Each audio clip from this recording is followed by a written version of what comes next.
အားလုံးပဲမင်္ဂလာပါကျွန်တော်တို့ဒီမှာခရုံးထဲမှာရှိတဲ့မိုက်တွေကိုကျွန်တော်ရှင်းပြမယ်ပေါ့နော်တစ်စင်းချင်းပြပေးမယ်ဗျခရုံးထဲကိုသွားမယ်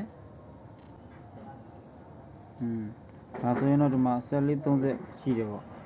1430လေးကိုနှိပ်မယ်ဒီမှာဆိုရင် site setting ဆိုတော့လေးပေါ်လာမယ်ပေါ့ဗျာ site setting ကိုတစ်ချက်နှိပ်မယ် site setting ကိုနှိပ်ပြီးလို့ရှိရင်ဒီမှာခဏလေးစ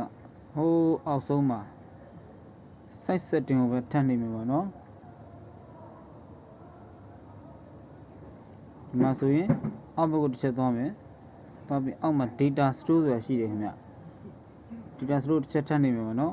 ဒီမှာဒါဆိုရင်ဒါအမှိုက်တွေဒီမိုက်တွေကိုရှင်းထုတ်လိုက်လို့ရှိရင်ဆက်ပေါ်သွားပါမယ်နော်ရှင်းဖို့ရှင်းလေးကျွန်တော်လုပ်ပြပါမယ်အောက်က delete all data ဆိုတာလေးရှိပါတယ်အဲဒါလေးကိုနှိပ်လိုက်အောင်ပါပဲဗျပြီးလို့ရှိရင် delete ထပ်နှိပ်ပါမယ်ဒါဆိုရင်တော့ပြတ်သွားပါပြီပဲเนาะ